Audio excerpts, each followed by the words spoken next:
자, 보호의 원자무형 얘기를 하도록 할게요. 자,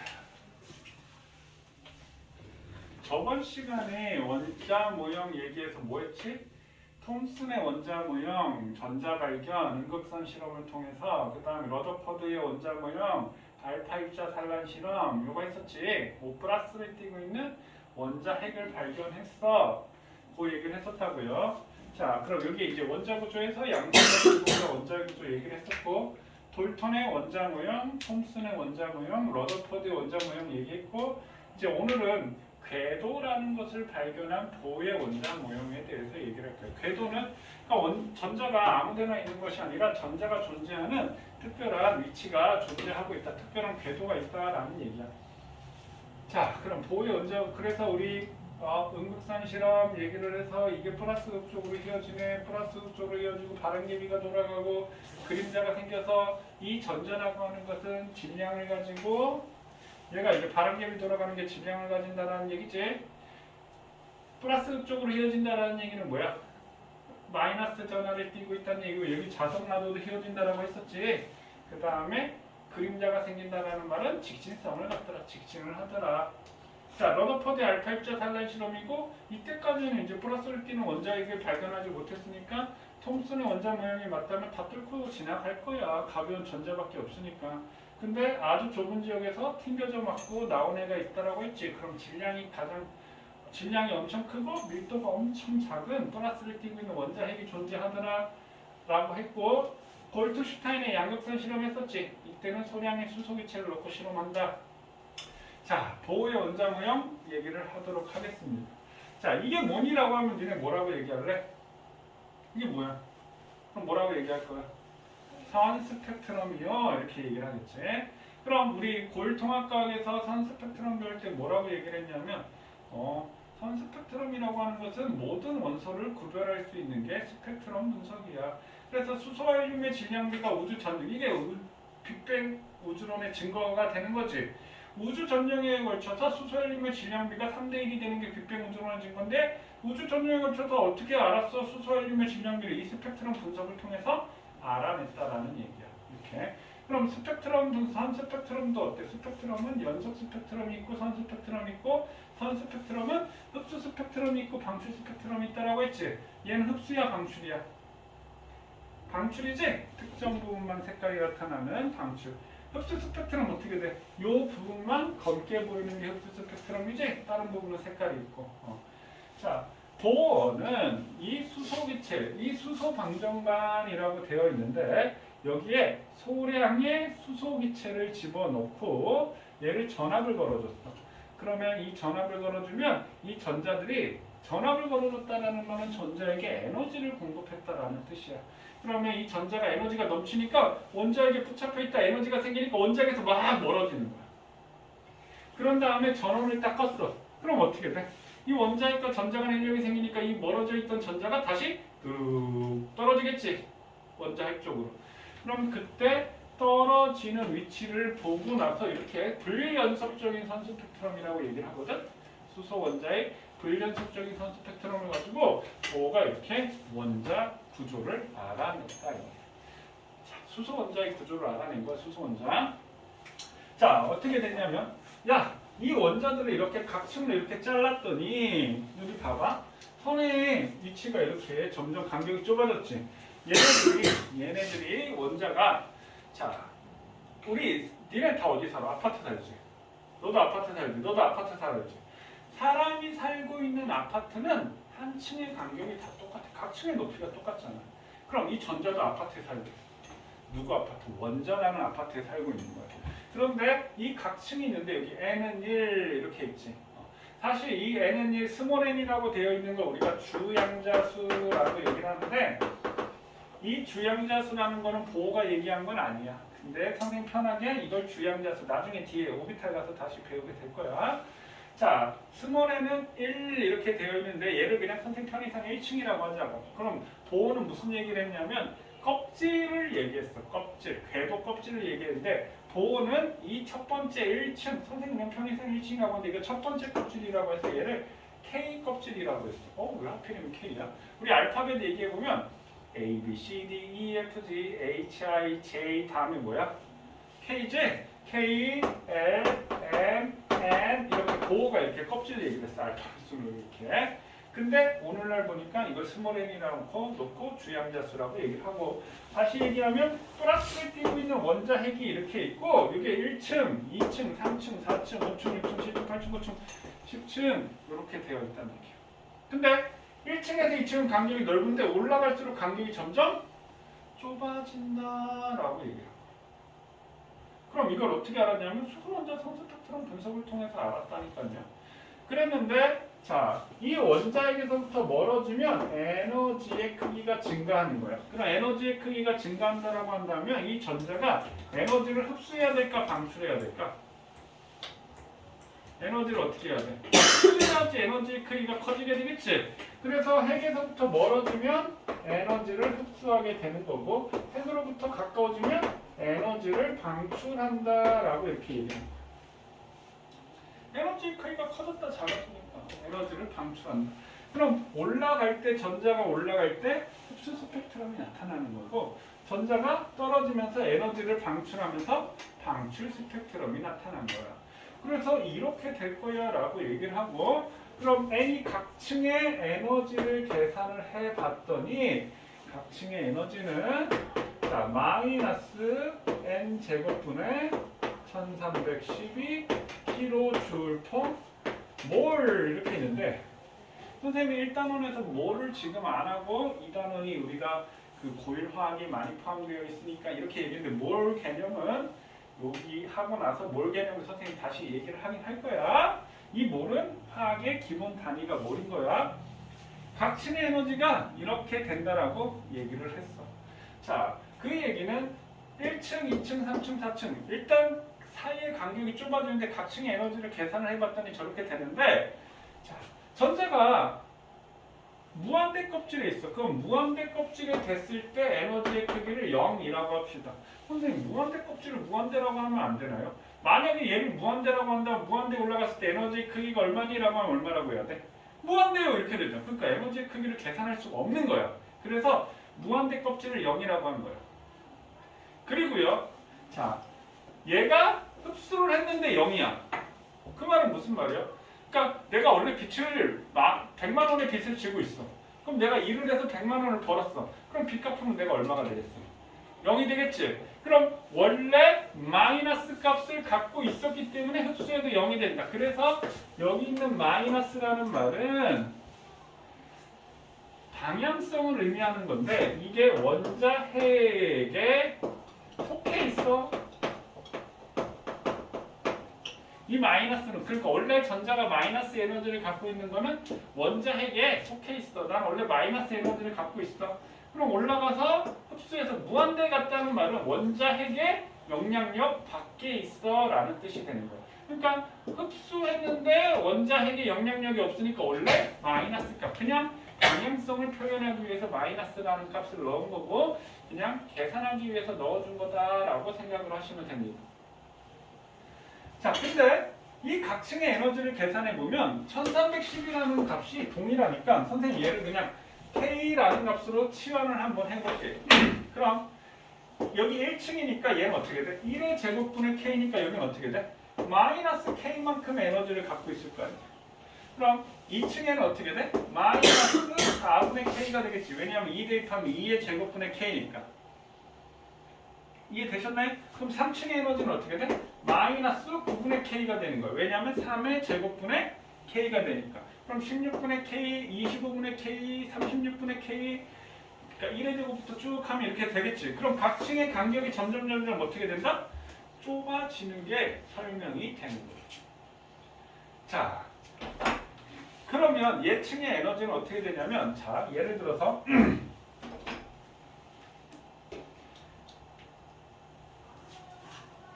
1층과 2층을 거치게 되면 2층에서 무한대보다 에너지가 더 큰 거야. 그러니까 얘 선생님 선생님 만약에 죽어서 저승에 갔어. 근데 딱 저승사자가 날 심판을 하는데 야, 너 사람 꼬라지를 보니까 그렇게 나쁜 짓을 하지도 않았고 그렇다고 그렇게 착한 짓을 하지도 않았어. 그냥 너 한 대만 맞자 아니면 벌 하나만 받자 이렇게 됐어. 그래서 저승사자가 아니 염라대왕이 나한테 이렇게 제안한 거야. 너 2층에서 1층에서 뛰어내릴래? 무한대에서 2층으로 뛰어내릴래? 나한테 딱 그렇게 제안을 한 거야.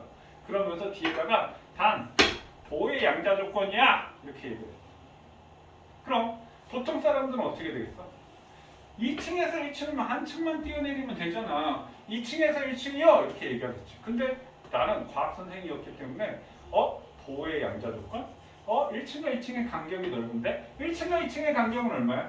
여기는 에너지 크기가 마이너스 K고 여기는 마이너스 4분의 K니까 여기 에너지 차이는 얼마가 돼? 4분의 3K의 에너지 차이가 나는 거야.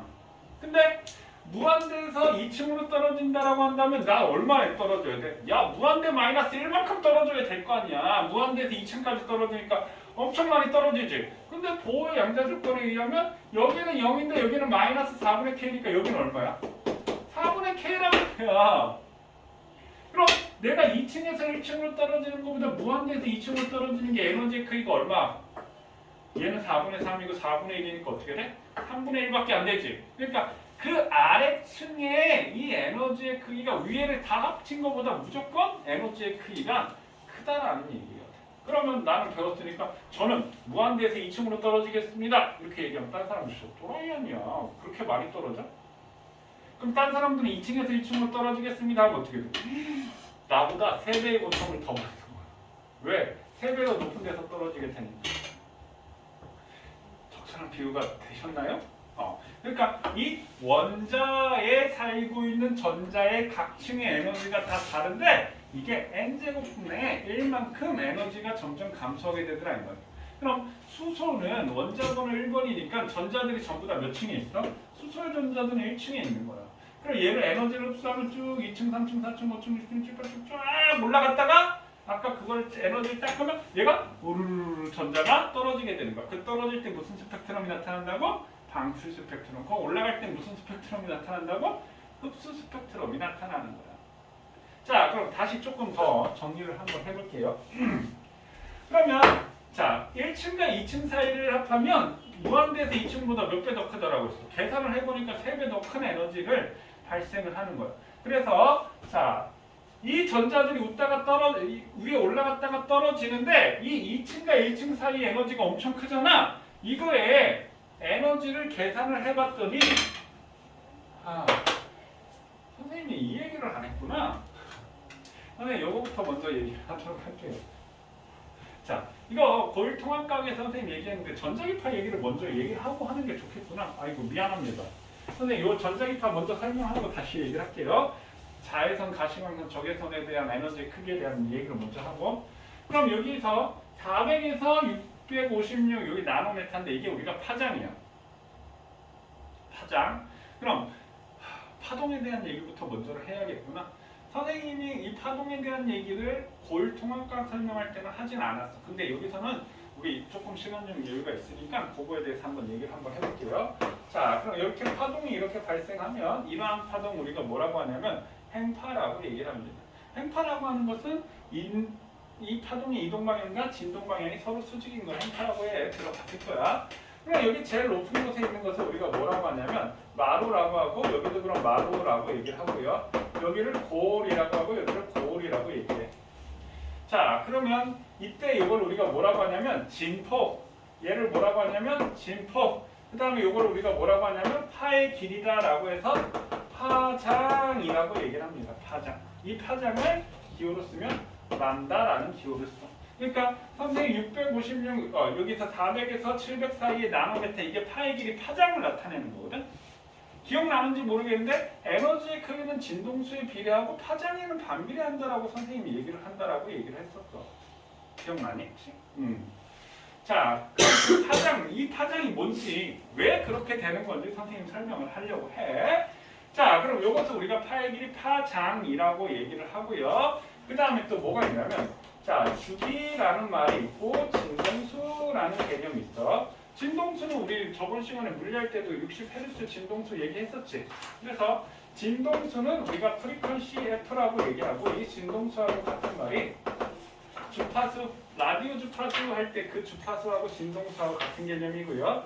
주기라는 개념은 뭐냐면요. 자, 주기. 이 주기라는 말을 우리가 어디서 쓰지? 지구의 자전 주기, 지구의 공전 주기 이런 말 쓰지. 지구의 자전 주기가 얼마야? 하루 24시간이잖아. 지구의 공전 주기는 얼마야? 1년 365일이지. 그럼 주기라고 하는 것은 한 바퀴 도는데 걸리는 시간, 한 번 왕복하는데 걸리는 시간이 주기야. 그래서 주기의 기호는 우리가 시간이니까 라지 t. 그럼 얘는 한 번 왕복, 반복하는데 걸리는 시간. 이 시간. 진동수라고 하는 말은 진동 횟수를 진동수라고 얘기합니다. 얼마 동안? 1초 동안. 1초 동안 진동한 횟수를 진동수라고 얘기를 하고요. 그럼 선생님 파동의 전파 속력 얘기를 할게요. 속력은 우리 어떻게 구한다고? 시간분의 거리 이렇게 구하지. 그럼 파동에서 시간은 여기 뭐야? 주기네. 주기. 그럼 파동에서 거리는 뭐야? 파장이지. 그럼 주기분의 파장이 파동의 전파 속력이 됩니다. 주기분의 파장. 이게 파동의 전파 속력이 됩니다. 자, 그럼 주기하고의 진동수의 관계는 무슨 얘기냐면 이 파동의 각점은 이동하는 것이 아니라 제자리에서 진동을 하는 거야. 제자리에서 진동을 한다. 그럼 요 점이 한 번 진동, 이 진동하는 중심이야. 그럼 얘가 이렇게 진행하는데 한 번 진동한다는 건 요렇게 제자리 오는데 걸리는 시간을 주기라고 얘기를 해. 그럼 주기가 길어. 그럼 주기가 길다는 말은 우와, 저기 갔다가 여기 와서 저기 갔다가 여기 오는 시간이 길게 걸려. 그럼 주기가 길면 빠르다, 느리다? 느리다라는 얘기잖아. 그럼 진동을 많이 할까 조금 할까? 봐. 이게 진동을 많이 할까? 이게 진동을 많이 할까? 두 번째가 진동을 혹시 많이 했지? 그럼 첫 번째는 주기가 이렇게 돼. 이게 지금 한 번 진동해. 두 번째 엄청 빨리. 주기가 짧지? 그럼 주기가 짧을수록 진동을 많이 한다. 그래서 주기 T와 진동수 F는 반비례 관계야. 자, 주기 T는 진동수 F의 반비례 관계. 그럼 얘네들을 보면 자, 2초에 10번 진동을 했어. 그럼 주기하고 진동수를 구해라 라고 한다면 주기 T, 진동수 F. 진동수는 1초 동안에 진동했으라고 했잖아. 2초에 10번이면 1초에 몇 번 진동해? 5번 진동하겠지. 그러면 진동수는 5Hz야 이렇게 되고 주기는 1초에 이거를 5번 진동했어. 그럼 한 번 진동하는데 걸리는 시간은 얼마가 돼? 5분의 1초, 0.2초가 되는 거야. 그러니까 주기를 알면 진동수를 알고 진동수를 알면 주기를 알 수 있다. 자, 그런데 선생님 여기 주기가 진동수의 F분의 1이라고 했으니까 얘 F분의 1을 대입하잖아? 그럼 파동의 전파 속력 V는 F랍니다. 즉 진동수 곱하기 파장이 파동의 전파 속력이라고 얘기를 합니다. 여기까지 이해되셨나요? 그럼 우리가 빛의 속력. 그럼 선생님 여기다 이제 뭘 얘기할 거냐면 전자기파라고 하는 것을 얘기를 할게요. 이 전자기파를 한 글자로 줄이면 뭐가 되니? 빛이라는 거예요. 그럼 우리가 빛하면 보통 우리가 가시광선을 생각하지만 이 전자기파 안에는 많은 종류의 전자기파가 있는데 그럼 우리가 눈에 보이는 선은 우리가 뭐라고 얘기해? 가시광선이라고 얘기합니다. 가시광선. 자, 가시광선. 가시광선의 종류는 뭐가 있어? 사이드 노초, 파남보 거꾸로 하면 도남파초, 노주빨 이게 가시광선. 그래서 가시광선은 보이는 선이라고 해서 우리가 비저블 레이버라고 해서 VR이라고 표현을 하고요. 자, 보라색을 보라색을 우리가 뭐라 그래? 한자로 자색이라고 얘기하지. 그럼 보라색 바깥쪽의 영역을 우리가 자외선이라고 하고 얘는 울트라 바이올렛 UV라는 표현을 쓰고요. 그 다음에 자외선 바깥쪽에 뭐가 있냐면 X선 있고 X선 바깥쪽에 감마선이 있어. 그 다음에 빨간색 바깥쪽에 무슨 영역이 있지? 적외선 영역이 있고요. 적외선 바깥쪽에 뭐가 있냐면 마이크로파. 마이크로파는 우리 어디에 쓰는 거야? 전자레인지에 쓰는 게 마이크로파지? 전자레인지에 쓰는 게. 그 다음에 마이크로파 바깥쪽에 뭐가 있냐면 전파. 그럼 이 전파 안에는 엄청 많아. 라디오파, TV파, 장파, 초단파, 극초단파 해가지고 전파, 이 우리 통신할 때 쓰는 전파 얘기를 하는 거야. 전파의 종류가 엄청 많지만 그 모든 걸 통칭해서 선생님 그냥 전파라고 얘기를 할게요. 그럼 선생님 여기서 질문 하나 같이 할게요. 그럼 야, 전파가 빠를까? 적외선이 빠를까? 적외선의 역할은 뭐지? 적외선 우리 몸에서도 나오지. 그래서 우리가 사람이 집에 들어갈 때 적외선 카메라로 보면 사람이 막 움직이는 게 보이잖아. 적외선은 열선, 열작용을 하는 게 적외선이야. 그러니까 열이 나오면 다 적외선이 나오는 거야. 적외선. 그럼 적외선이 내 몸에서 나오고 있어. 그럼 적외선이 빠를까? 전파가 빠를까? 그럼 뭐라고 얘기할래? 어느 게 빠를까요? 어느 게 빠를 것 같아? 보통 저렇게 우리 전파로 통신하는 거 왜 전파로 통신하지? 빠르니까. 그러면 보통 이렇게 생각할 때 내 몸에서 나오는 게 그렇게 빠를 리가 없어. 전파가 빨라요. 이런 얘기를 합니다. 그 다음에 그럼 가시광선이 빠를까? 전파가 빠를까? 전파가 빨라요. 이런 얘기를 한다. 그럼 감마선. 이 감마선의 실상은 이거 방사선이거든. 방사능 할 때 방사선. 그래서 병원 가서 방사선과 가면 감마선 X선 이렇게 적혀서 실제로 감마선 X선. 그럼 방사선이 빠를까? 전파가 빠를까? 감마선 X선이 빠를까? 전파.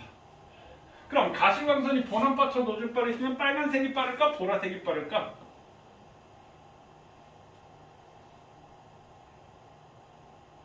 잘 모르겠지. 그렇게 또 따지니까. 그럼 선생님 여기 지금 전등에서 가시광선이 나오고 있다 이해되시나요? 우리가 모든 색깔을 다 볼 수 있잖아. 이 전등 밑에서. 그러면 우리가 빨간색 물체를 보면 여기 이게 빨간색이야. 이 빨간색인 이유는 왜 빨간색이라고 했지? 빨간색만 반사하기 때문에 빨간색이야. 흰색은 모든 색을 다 반사하기 때문에, 그러니까 모든 색을 섞으면 흰색이 되고 빨간색만 반사하면 빨간색이 되고 녹색만 반사하면 녹색, 파란색만 반사하면 파란색이 되는 거예요. 그러면 선생님 전등을 만약에 전파가 제일 크다라고 한다면, 자, 전파가 제일 크다라고 한다면 얘네들은 파장이라는 것을 보면 파장. 일단 그 에너지부터 시작하자. 에너지는 누가 더 커? 이 감마선 X선을 이용하니까 얘가 에너지가 크지. 전파는 에너지가 작아.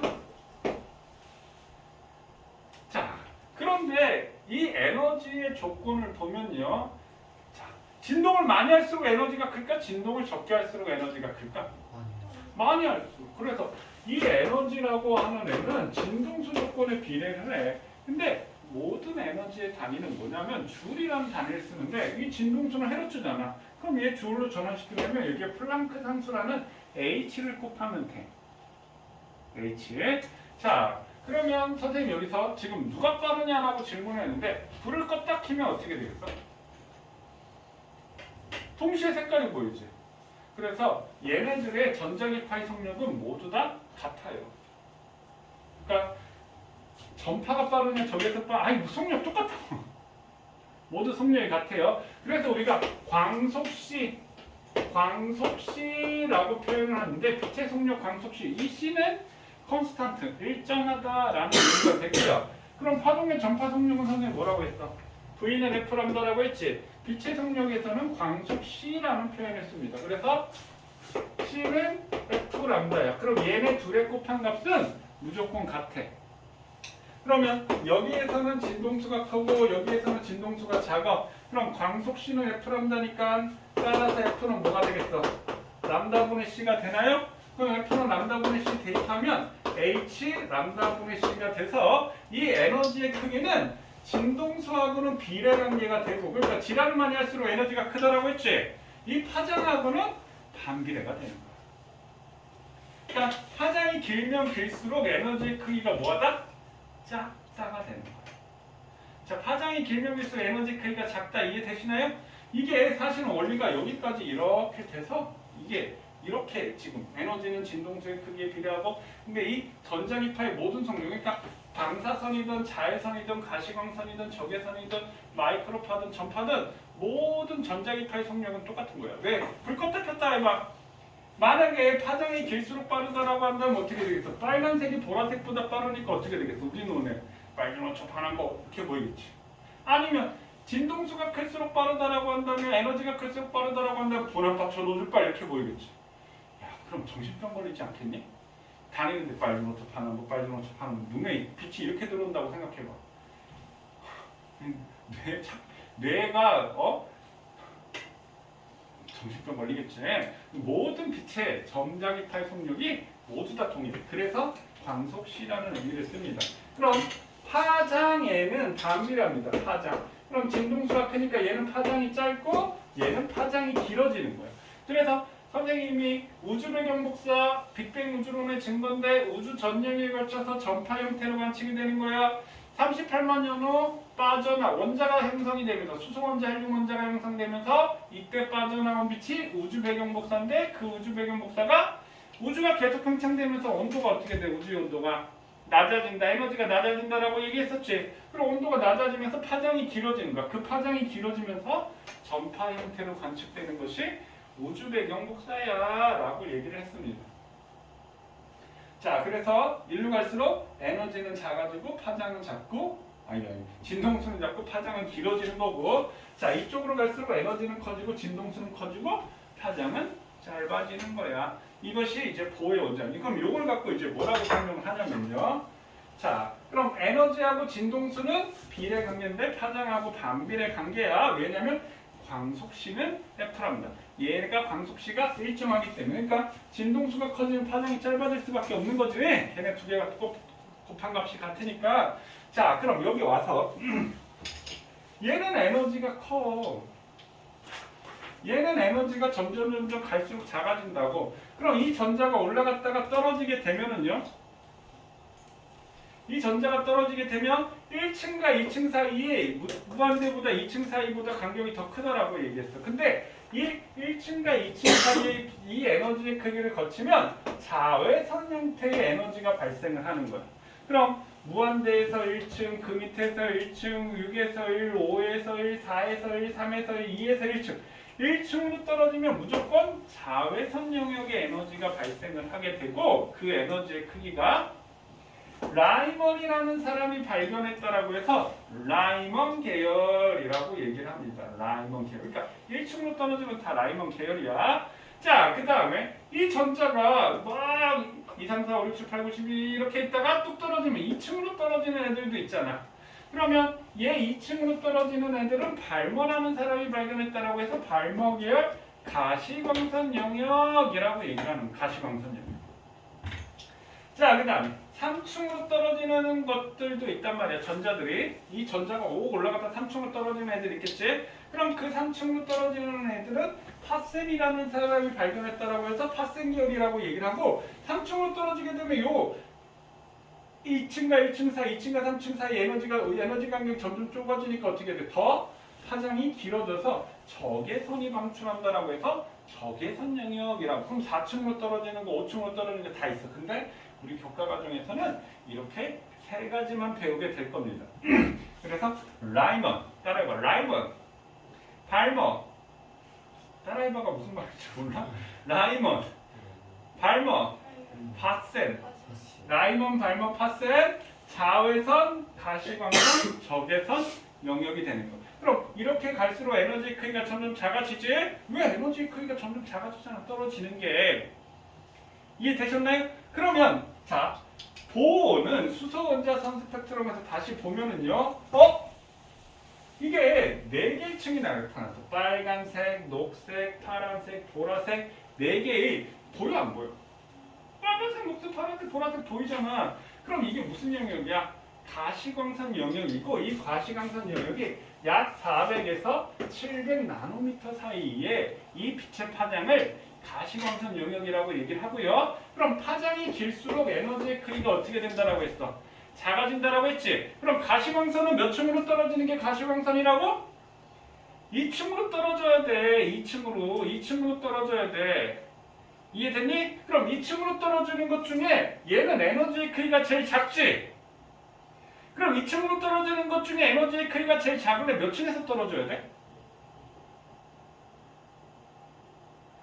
2층으로 떨어져. 얘가 그러니까 선생님 그럼 1층과 2층 사이에는 있을 수 있나요? 1층과 2층 사이 전자가 내가 3층에 있거나 4층에 있으니 내가 공중부양에서 중간에 있을 수 있니? 중간에는 전자가 없어. 각 2층에 있거나 1층에 있거나 3층에 있거나 4층에 있어야 돼. 그럼 2층으로 떨어지는 게 가시광선이야. 이 에너지의 크기가 그럼 2층으로 떨어지는 것 중에 에너지가 제일 작으려면 몇 층에서 떨어져야 돼? 그래. 그럼 얘는 이게 파장이 제일 크니까 이쪽은 파장이 제일 크니까 에너지가 제일 작은 애야. 그럼 얘는 빨간색 영역에 얘는 2층으로 떨어지는 것 중에 에너지가 제일 작으니까 몇 층에서 떨어진다는 얘기야? 3층에서 떨어진다는 얘기야. 얘는 3에서 2층으로 떨어지는 거고 그 다음으로 작아. 그럼 몇 층에서 떨어져야지 에너지의 크기가 작아? 4층에서 떨어져야 될 거 아니야. 그럼 얘는 4에서 2층으로 떨어지는 거고 이 파란색에 해당하는 건 5에서 2층으로 떨어지는 거고 얘는 6에서 2층으로 떨어지는 게 기록이 된 거야. 여기서 스펙트럼이. 그러면 얘는 3에서 2층의 에너지고 이건 4에서 2층의 에너지니까 얘네들은 몇 층과 몇 층 사이의 간격이야? 3층과 4층 사이의 간격 되셨나요? 그럼 이거는 몇 층과 몇 층 사이의 간격이야? 4층과 5층 사이의 간격이 이건 5층과 6층 사이의 간격이 되겠지? 그럼 선생님이 아까 각층의 높이가 점점 좁아진다라고 했는데 이 간격을 보고 각층의 높이가 점점 좁아진다라는 걸 계산을 했고 각층의 에너지가 마이너스 n제곱분의 1310이라는 게 이 간격의 에너지 크기를 이런 식으로 계산해서 이렇게 나타냈다는 얘기예요. 자, 얘는 3에서 2, 4에서 2, 5에서 2, 6에서 2층으로 떨어졌다. 이해되시나요? 선생님, 그럼 7층에서 떨어지는 건 어떻게 해요? 7층에서 2층으로 떨어지는 게 있겠지. 근데 안 보여. 그럼 뭘까? 7층에서 2층으로 떨어지면 에너지의 크기가 더 크겠지. 그럼 가시광선보다 에너지가 크니까 이건 뭐야? 자외선이 방출되는 거야.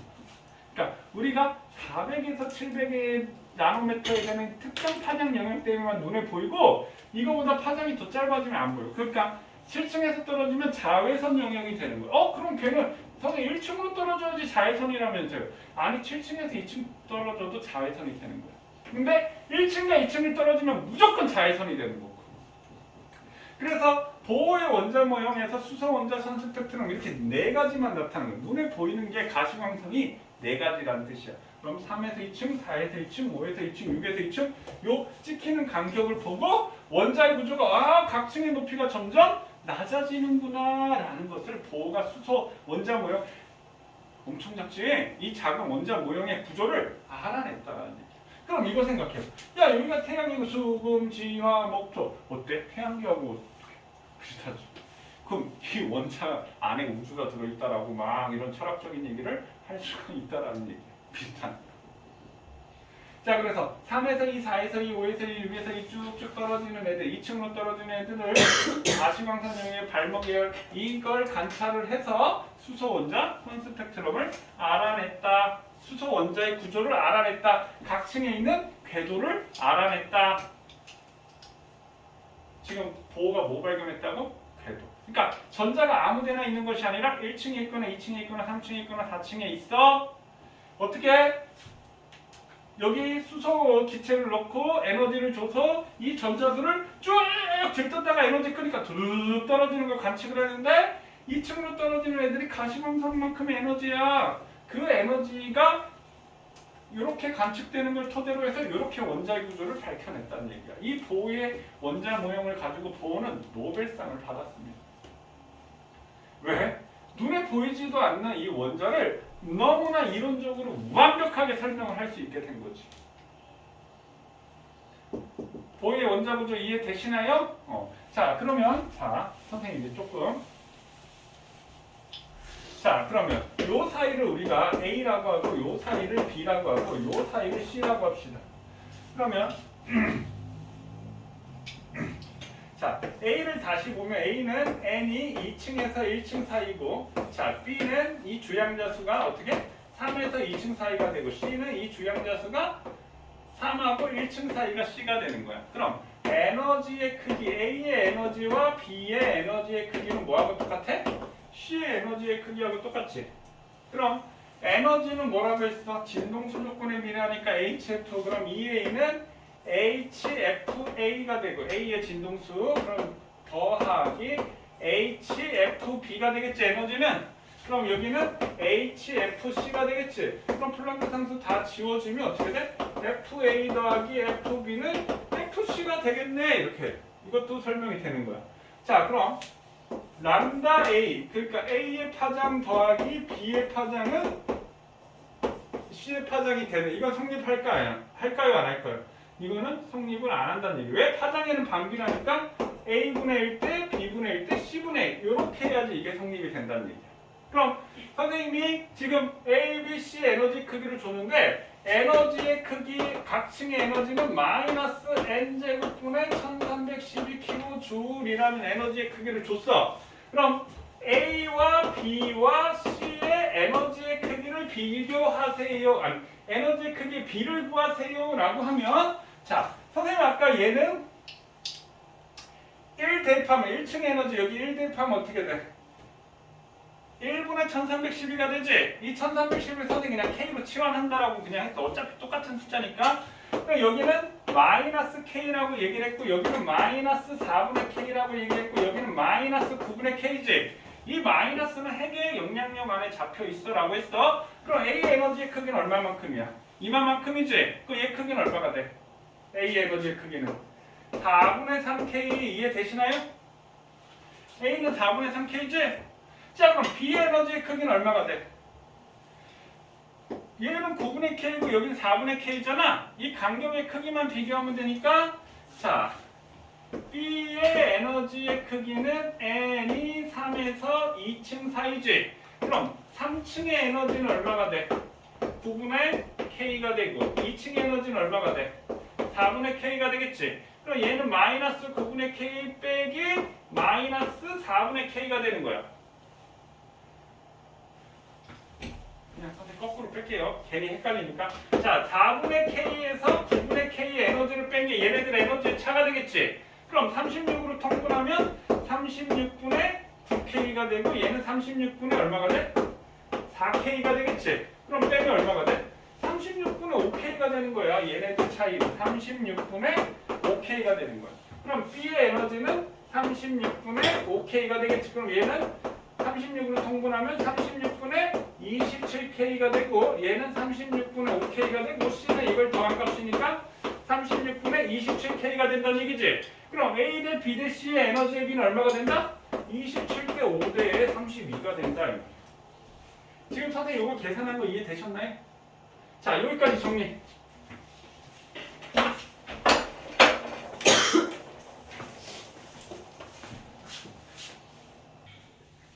다섯 개씩 볼게. 31225 31225 6번부터 34511 17번까지 하라고 했나? 네. 그 다음에 11번부터 3134225 3134225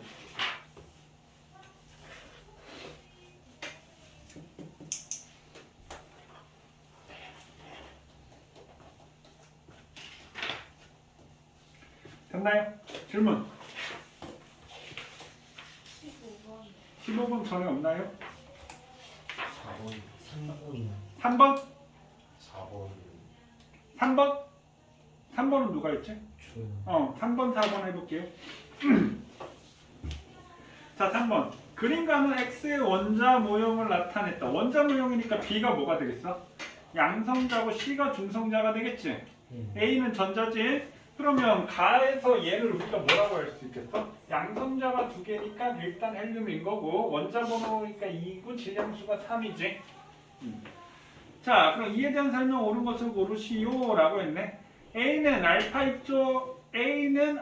입자 경로에 영향을 준다. 알파 입자 경로는 누가 영향을 주는 거야? 플러스를 띄고 있는 원자 핵이 주는 거지. A 전자가 영향을 주지는 못합니다.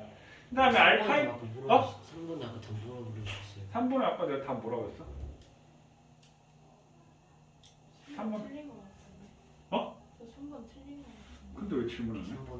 3번 이제 5번이라고 하셨어요. 답지를 다시 봐야 돼.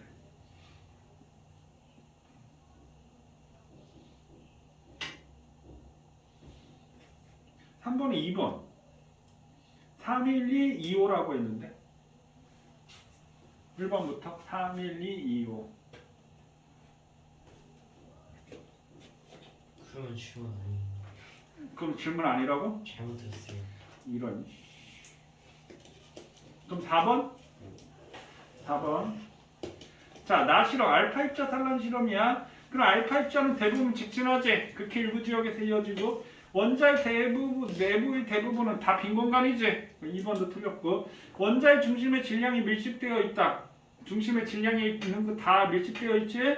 원자의 중심의 입자의 크기는 매우 작다. 매우 작지. 그 다음에 원자의 중심에 있는 입자는 양전하를 띠고 있다. 맞지? 그러니까 약간 헤어지는 거지. 그러니까 옳지 않은 것은 2번이 되겠네. 됐어요? 그 다음 6번이요. 6번이요. 6번. 질량 가지고는 알 수 없는데 일단 다가 질량이 굉장히 작지? 그럼 다가 질량이야. 그리고 전하량이 보니까 마이너스 1.6 곱하기 10의 마이너스 19승이지. 쿨럼. 그 다음에 가는 양성자지. 가는 양성자, 나가 중성자, 다가 전자가 되겠지. 됐어요? 자, 그럼 중성 원자에서 가와 다의 수는 같다. 당연하지. 그래야지 전기가 플러스 T니까 중성이지. 나다는 원자 핵을 구성하는 입자이다. 아니지. 원자 핵은 양성자, 중성자니까 가와 나가 구성하는 거지. 그럼 니은 틀렸고. 디귿 원자 핵의 전하량이 1.6 곱하기 10의 마이너스 18승 콜롱이고. 그럼 원자 핵. 이걸 우리가 핵전하량이라고 합니다. 핵전하량. 얘가 1.6 곱하기 10의 마이너스 18승 콜롱이야. 이렇게 됐네. 그럼 선생님이 전자 하나의 전하량이 1.6 곱하기 10의 마이너스 19승 쿨롱이라고 했어. 그 다음에 양성자 한 개의 전하량은 플러스 1.6 곱하기 10의 마이너스 19승 쿨롱이야. 그럼 양성자가 이만큼이 들어있다는 얘기는 여기 곱하기 몇 개 들어있다는 얘기야? 10개 해야지 10의 마이너스 18승이 되는 거지. 그럼 양성자가 몇 개라는 뜻이야? 10개라는 뜻이야. 그럼 양성자가 10개인 원자번호 10번이 네온이 되겠지.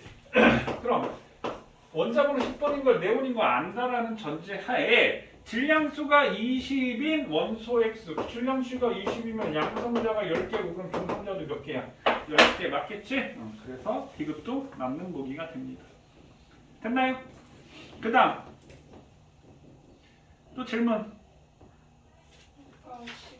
15번 14번 선생님 마지막에 해줄게. 15번 보원자무형 불연속적인 에너지 준위를 가진다. 맞지? 띄엄 불연속적인 에너지 준위.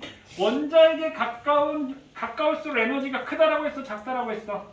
멀어질수록 큰 거지. 그러니까 가까운 전자 껍질일수록 에너지가 낮다, 작다. 떨어지는 거니까 원자에. 그러니까 2번 틀렸지? 전자는 원자핵주의 일정한 궤도를 원운동한다. 맞고요. 수소 원자의 선 스펙트럼을 설명하기 위해 재현되었다. 맞고 전자가 다른 껍질로 전이할 때 그러니까 올라가면 흡수, 내려가면 방출. 됐어요? 자, 14번. 14번 선생님 앞에서도 설명을 안 했는데 사실 요거는 선생님 1단원에서 미리 설명을 해버리는 내용이거든. 자, 근데 선생님 한번 설명해 볼 테니까 보세요. 자, 동위원소라고 했는데 이 동위원소 가와 나가 있어. 가와 나. 그 다음에 질량수가 35고 37이라고 얘기했고 얘네들의 존재 비율이 75%, 25% 존재로 존재한대요. 이렇게 됐네. 자, 그럼 어느 것을 고르시오? 그럼 선생님이 예를 들어주면 얘는 누구를 얘기하냐면 염소야. 사실은 이게 염소인데 염소인 건 사실 몰라도 이 문제를 푸는데 상관없어. 그럼 원자 번호가 얘는 17번이고 얘는 질량수가 35야. 근데 이 염소가 자연계에서 존재하는 이 염소가 17번인데 37짜리가 자 비율이 어떻게 된다라고 했어? 75%가 존재하고 얘는 25%가 존재. 이게 무슨 뜻이냐면 이 염소 원자가 100개가 있다라고 한다면 질량수 35짜리는 그 중에 75개가 있고 퍼센트는 백분율인 거잖아. 이 100개 중에 37짜리는 25개가 있어. 이 얘기가 되는 거예요. 이 얘기 이해되시나요? 그럼 평균 원자량 그럼 쉽게 생각해봐. 하나는 35고 하나는 37인데 그럼 이렇게 얘 몸무게가 뭐 예를 들어서 60이고 내 몸무게가 100이야. 그럼 우리 평균이 얼마야? 100 더하기 60 나누기 2지. 그럼 평균을 계산할 때 어떻게 하냐면 35짜리는 100개 중에 75개가 되고 더하기 37짜리는 100개 중에 25야. 이렇게 계산을 하는 거고요. 그럼 선생님 여기다가 개수 B 이렇게 했다라고 치면 몇 대 몇이야? 3대 1이지. 그럼 개수 B는 3대 1이야. 존재 비율이 이렇게 있다. B로 따지면 3대 1이야. 그럼 4개 중에 3개, 100개 중에 75니까 4개 중에 3개라는 얘기지. 그럼 35짜리는 3개가 있고 더하기 37짜리는 하나가 있어. 그럼 우리 시험하고 평균 낼 때 야 영어 100점이고 수학은 80이고 뭐 과학은 100점이고 그럼 이렇게 평균 내라고 하면 어떻게? 전 과목 다 점수를 더해서 과목 수로 나누면 평균이 되는 거지. 그럼 35짜리가 3개 있고 37짜리가 하나 있으니까 얘 토탈 몇 개를 계산하는 거야? 4개를 계산했으니까 4로 나누. 이거나 지금 똑같은 얘기를 하고 있습니다. 그럼 이걸 계산하면 35.5가 됩니다. 자, 다시 만약에 존재 비율이 50% 50%였다라고 한다면 하나는 35고 하나는 37이면 평균이 얼마일까? 50% 50%. 그러니까 50% 50%라는 건 개수비가 1대1이잖아. 하나는 35고 하나는 37이야. 그럼 평균 얼마야?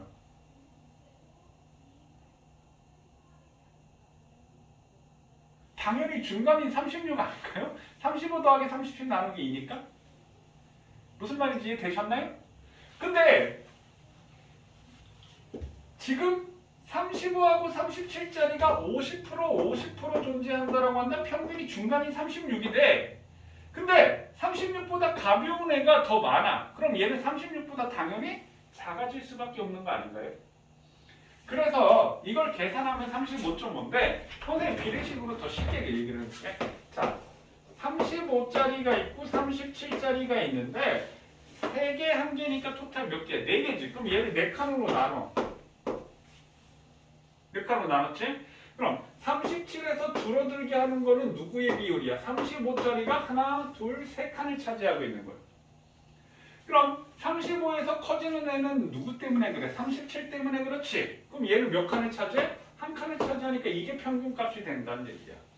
그러면 35에서 37이 2잖아. 2 차이 나잖아. 근데 4칸을 나왔으니까 요 한 칸이 얼마가 돼? 0.5가 되겠지? 그럼 35.5, 36, 36.5, 37이 될 거 아니야? 그러면 얘 평균 원자량은 35.5라고 계산을 하는 거야. 지금 평균 원자량 계산한 거 이해되시나요? 오케이. 자, 그러면 질량수가 차이가 난다. 우리가 동일 원소는 질량수가 차이 나잖아. 원자 번호가 같은데 그러면 나가 가보다 질량수가 2가 더 크니까 중성자가 나가 가보다 2개 많다. 맞겠지? 그럼 기억은 36이 아니고 35.5가 되는 거고요. 윤준아 집중해라. 그 다음에 중성자는 나가 가보다 2개가 존재해. 2개가 더 많다. 맞는 얘기가 되겠지? 그럼 선생님 이게 X2라고 얘기하는데 선생님 CL이라는 거 알려줬으니까 그럼 CL2라는 얘기는 이 CL 원자와 CL 원자가 결합한 게 CL2야. 근데 이쪽 염소 원자에서 35짜리가 3개 있었을 때 37짜리가 하나 있지. 그 다음에 이쪽 염소에서도 35짜리가 3개 있었을 때 37짜리가 하나 있는 거야. 그럼 여기에 4가지가 있고 여기에 4가지가 있으니까 얘네가 조합할 수 있는 경우의 수는 몇 가지가 돼? 4의 제곱이 돼서 16가지가 되겠지? 어떻게 해서 16가지가 되냐면 이렇게 되고 이렇게 되고 이렇게 되고 그럼 35짜리와 35짜리가 결합하면 우리가 이걸 분자량이라고 하는데 원자량의 평합이 분자량이야. 사실 이거 선생님 앞에서 얘기 안 하고 지금 왔는데 그럼 35짜리 결합하면 어떻게 돼? 70짜리가 되겠지. 그럼 70짜리의 경우의 수는 몇 가지가 돼? 9가지가 되잖아. 그 다음에 자 이렇게 결합하고 이렇게 결합하면 얼마가 돼? 분자량. 얘는 37, 35 더하니까 72가 되겠지. 그럼 72짜리는 경우의 수가 몇 가지가 나와? 6가지가 나오잖아. 그 다음에 37하고 37끼리 이렇게 결합할 수가 있겠지. 그럼 얘는 74가 나올 수 있고 얘 몇 가지? 한 가지가 나오는 거라고. 그러니까 토탈 16가지 경우가 나오는 거라고. 무슨 말인지 이해되셨나요? 그럼 얘는 분자량이 다른 게 어떻게? 70짜리가 나오겠지. 어떻게? 35짜리가 결합하면 70짜리가 나올 거고 35짜리하고 37짜리가 결합하면 72가 나올 거고 37끼리 결합하면 어떻게? 74가 나와요. 그래서 분자량이 다른 세 종류의 X2가 존재한다. 세 종류. 70, 72, 74 세 종류가 존재한다. 그래서 D급 보기는 맞는 보기가 되는 겁니다. 평균값 계산하는 거 이해되셨나요? 토탈 개수에서 토탈, 그러니까 전체 비율에서 토탈 100개 중에 75, 35점짜리는 75개야, 37짜리는 25개야 이 뜻이 되는 거야. 그래서 100으로 나눈 거. 이거는 개수비를 3대1로 나눴으니까 35짜리 3개, 37짜리 하나. 그러니까 4개 중에 3개는 35짜리고 4개 중에 1개는 37짜리야. 이렇게 해서 평균값을 계산하는 겁니다. 14번 이해되셨나요? 오케이.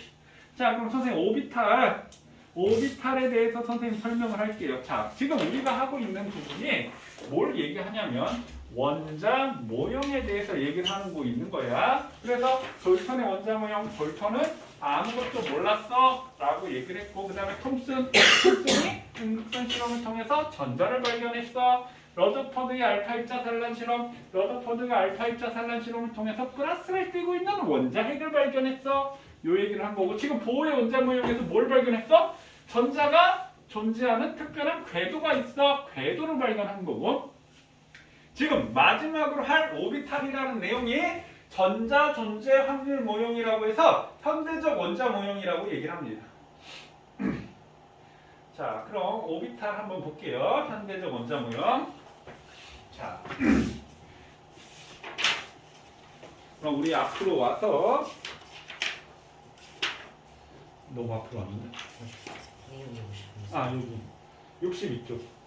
뭘 하고 싶어? 여기서 어, 2D 그런 그거. 오비탈. 이건 틀린 거예요, 보호 원자는. 보호 원자 모형 틀렸냐고? 네. 수소만 맞아.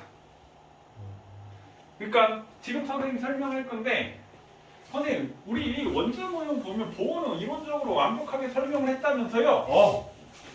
근데 뭐만 설명이 가능하냐면 수소만 설명이 가능해. 수소는 전자가 몇 개? 하나만 있는 거지. 양성자 하나, 전자 하나.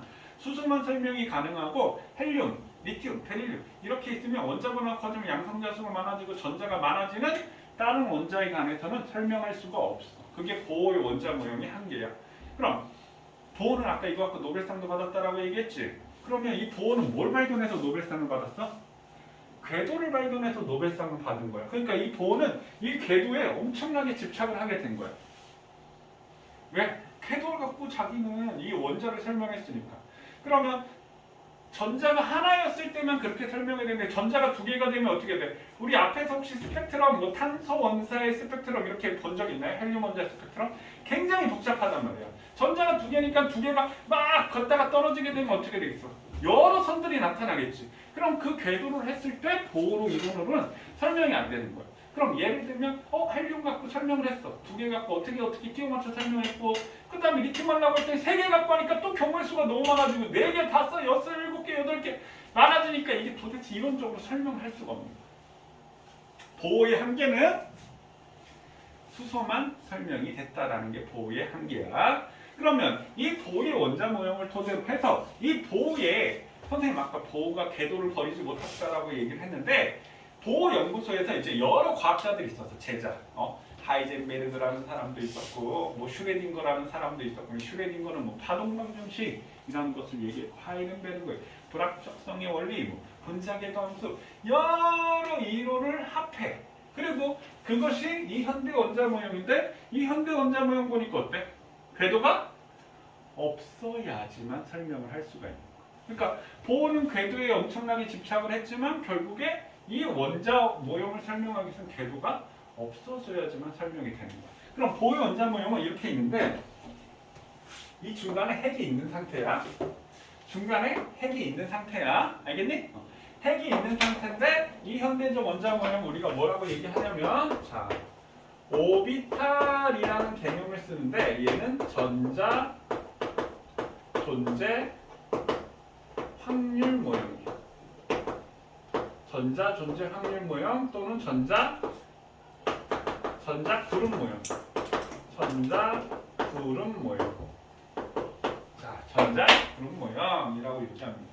그럼 선생님 아까 뭐 하이젠베르그의 불확정성의 원리, 슈레딩거의 파동 방정식, 뭐 분자궤도함수 여러 가지 이론들을 이렇게 놓고 컴퓨터가 이 플러스를 띄고 있는 원자에게서 마이너스를 띄고 있는 전자가 이 핵에서부터 거리가 얼마큼 떨어져 있을 때 전자가 존재할 확률을 컴퓨터가 계산을 한 거예요. 그래서 요 지금 점들을 따다다다닥 찍어놨는데 지금 여기 X축, Y축, Z축은 그냥 이 공간, 3차원 공간이라는 걸 의미하는 거고 이 전자들이 존재하는 것을 점을 찍었어. 그럼 이 전자들이 존재할 확률이 전자가 존재할 확률이 90% 이상인 것만 점을 찍어놓은 거야. 그럼 이걸 갖고 좀 매끄럽게 표현하면 이렇게 되는 거야. 이해되셨나요? 그럼 선생님 질문. 여기는 전자가 있을까 없을까? 이게 전자의 존재 확률이 90% 위치인 곳을 점을 찍어놓은 거라고 했잖아. 그럼 여기는 전자가 있겠어 없겠어? 있을 수도 있고 없을 수도 있어. 다만 우리가 확실하게 아는 건 전자가 존재할 확률이 90%가 안 돼. 왜? 90%가 되는 것만 점을 찍은 거니까. 이해되셨나요? 자, 전자가 존재할 확률이 90%가 안 돼. 자, 그럼 이 중에 자, 이 모양을 우리가 무슨 모양이라고 할 수 있을까? 이거 무슨 모양이야? 구형, 지구할 때 구 이해되시나요? 이렇게 구 모양. 그래서 얘를 구형이라고 얘기하는데 모양 자체를 구형이라고 하는데 자, 오비탈의 종류는 SPDF 등 이렇게 있어. 이제 차차 설명을 할 건데 이 중에 우리가 설명한 건 S 오비탈에 대해서 설명을 한 거예요. 선생님 아까 SPDF 등등등등 있다고 했는데 샤프, 프린서플, 디퓨즈먼트, 펀더멘탈 이 약자로 이렇게 쓴 거예요. 이 약자로 쓴 건데 우리가 배우는 건 요것만 배울 거, 요건 배우지 않습니다. SP만 배울 거야. 너무 걱정 안 해도 돼. 되게 쉬워. 이 20분까지 전자 배치를 엄청나게 정말 체계적으로 얘기를 하고 있는 거야. 그러니까 이 오비탈의 개념과 주기율표를 이해하고 있으면 이 화학에 대해서 어떻게 전자들이 어떻게 돼 있고 이온이나 이런 구성들, 원자 만드는 이온이나 이런 것들을 정말 체계적으로 잘 설명할 수 있는 거야. 자, 그럼 S 오비탈이라고 하는 것은 구형이고요. 구형. 자, 여기는 전자가 있을 수도 있고 없을 수도 있다라고 했어. 그래서 얘는 구형 한 종류의 오비탈만 존재해. 그럼 이 구형이라는 말은 무슨 얘기냐면 지금 전자가 존재하는 거를 선생님 아까 구름이라고 했는데 구름하고 안개하고 똑같은 거 알고 있지? 하늘에 있으면 구름이고 땅에 있으면 안개인 거야. 근데 아주 지독한, 그러니까 아주 짙은 안개 속에 들어가 있다라고 얘기한다면 아무것도 없어. 그럼 내가 여기 중간에 서 있는데 우리가 방향을 정한다라고 한다면 뭔가 기준을 잡고 여기에서 내가 얘를 쳐다보고 이쪽은 오른쪽 왼쪽 이렇게 방향을 잡을 거 아니야. 근데 아주 지독한 짙은 안개에 있어서 아무것도 없는 상태에서 내가 이렇게 있다라고 한다면 내가 눈 감고 이렇게 돌았어. 그럼 내가 여기인지 처음에 여기인지 방향을 알 수 있을까? 방향을 알 수가 없다는 얘기야. 그래서 이 S 오비탈의 특징은 방향성이 없더라라고 하는 것이 특징이고 구형 한 종류만 있고 방향성이 없더라라고 하는 것이 S 오비탈의 특징이고 모든 전자 껍질에 존재하더라. 자, 그럼 껍질이라는 게 뭐라고 했어? 아까 선생님 1층, 2층, 3층, 4층 이렇게 얘기를 했는데 그 1층, 2층, 3층, 4층이 사실 그게 주기율표상의 주기를 얘기하는 거야. 1주기, 2주기, 3주기, 4주기 있지? 그럼 모든 전자 껍질에 S 오비탈이 존재하더라. 이게 S 오비탈의 특징이야. 아직 무슨 말인지 이해가 안 될 거야. 아직 이해 안 되는 게 당연합니다. 자, 이게 S 오비탈의 특징이야. 자, 그래서 우리 62쪽에 보면은요. 오비탈의 모양은 구형. 거기에 방향성은 없다.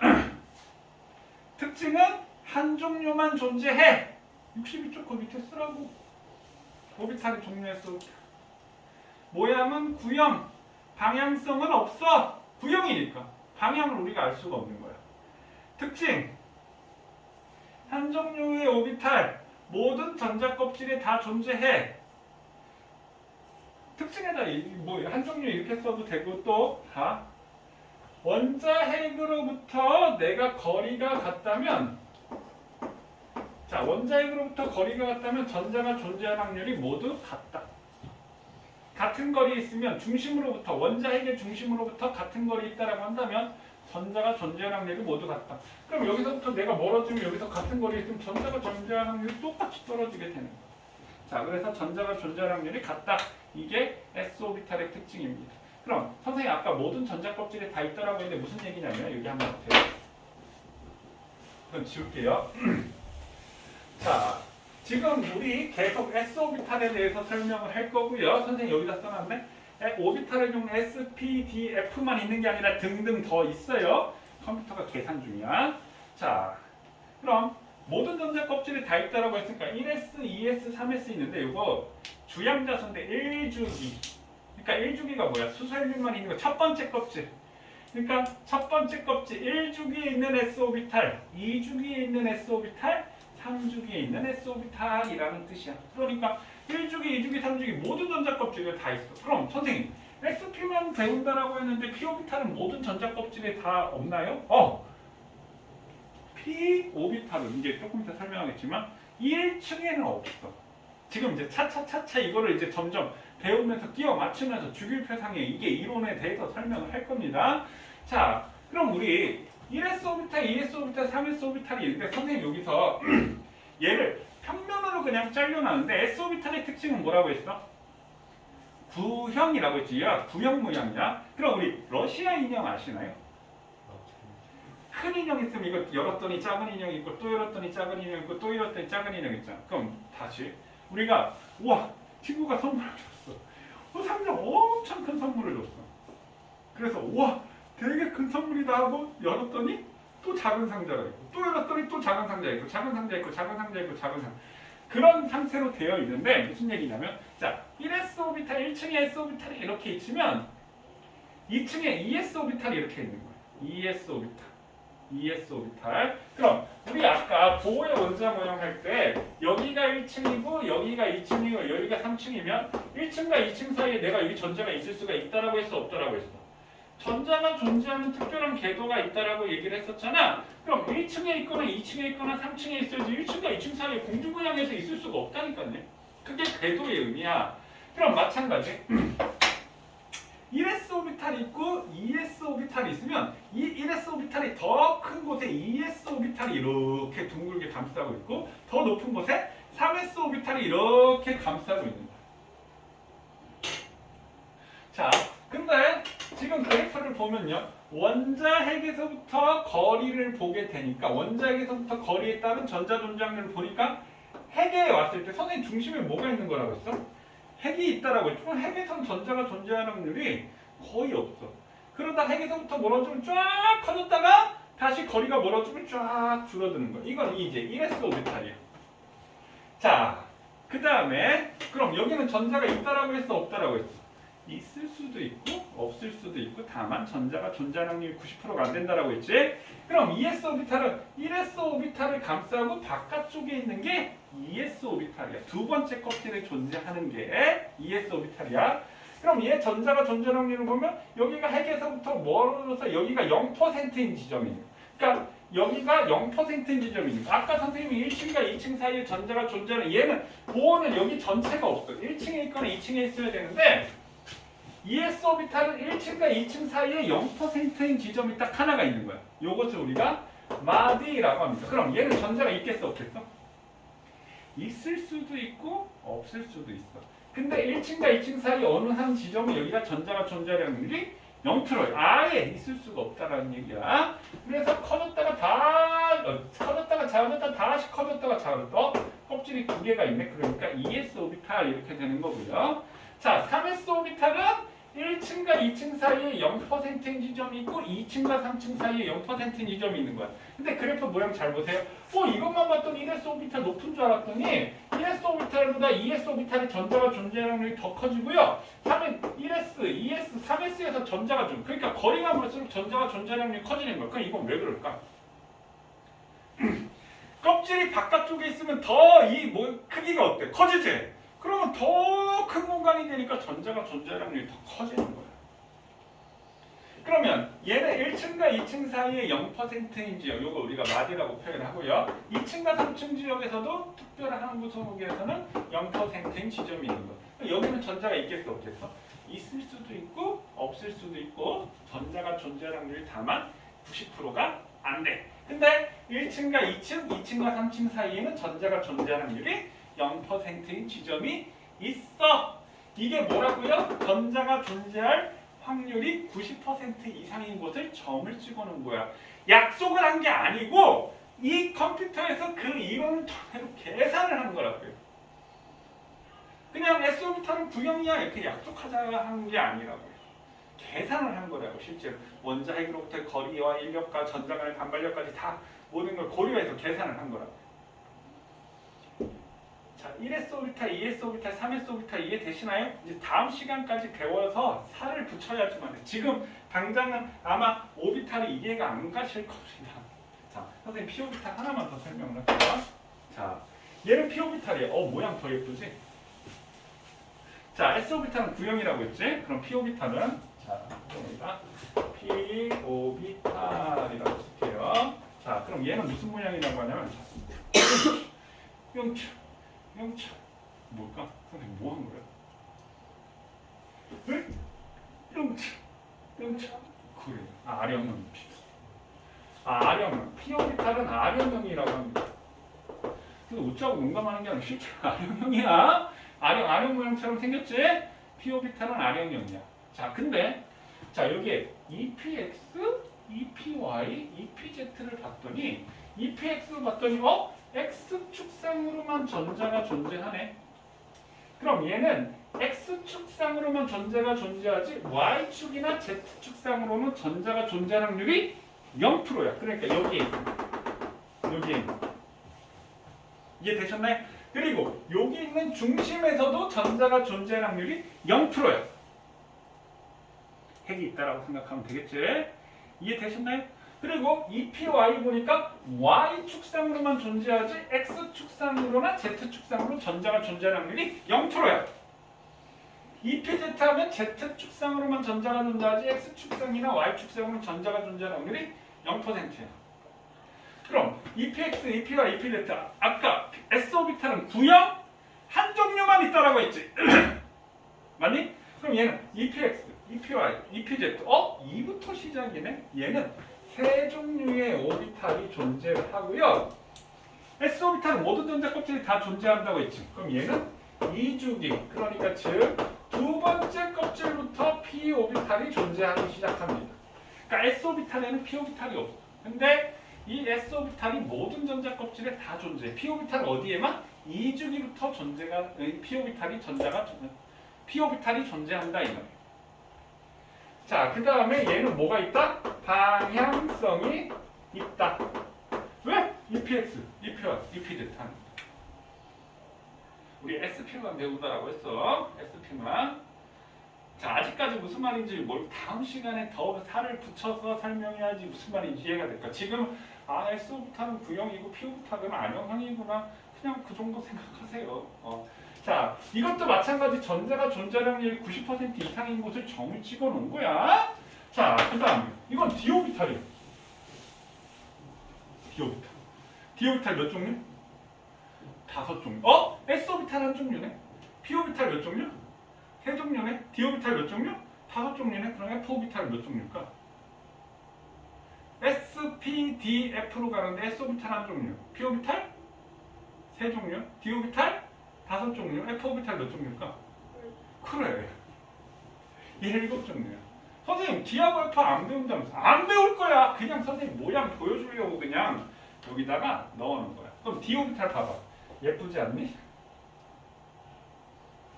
F오비탈 봐봐. 더 예쁘지? 더 복잡하지? 전자가 존재할 확률이 90% 이상인 곳을 점을 찍어놓은 거야. 그냥 선생님이 지금 이걸 보여준 것은 오비탈의 모양과 크기와 방향 등이 다양하다라는 걸 보여주는 거지 D오비탈과 F오비탈을 배우진 않을 거야. S하고 P만 배울 거야. 이 SP 갖고 주기율표 20분까지 칼슘까지 다 설명할 수 있는 거야. 그 뒤에부터는 이제 D오비탈 갖고 설명을 해야 돼. 근데 그건 우리 안 배워. 고등 전과 과정에서 안 배울 거고 대학교 가서도 아마 대학교 가서는 아마 화학을 조금 많이 하는 데서는 이걸 배울 거예요. 대학교 가서. 선생님 대학교 2학년 때 화학 문제 시험이 이거였어. 디오비탈 5개 그리세요.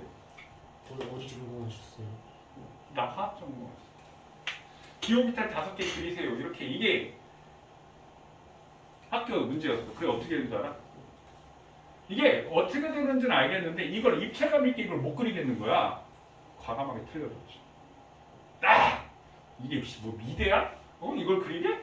그러면서 과감하게 틀려줬습니다. 근데 헷갈리긴 했어.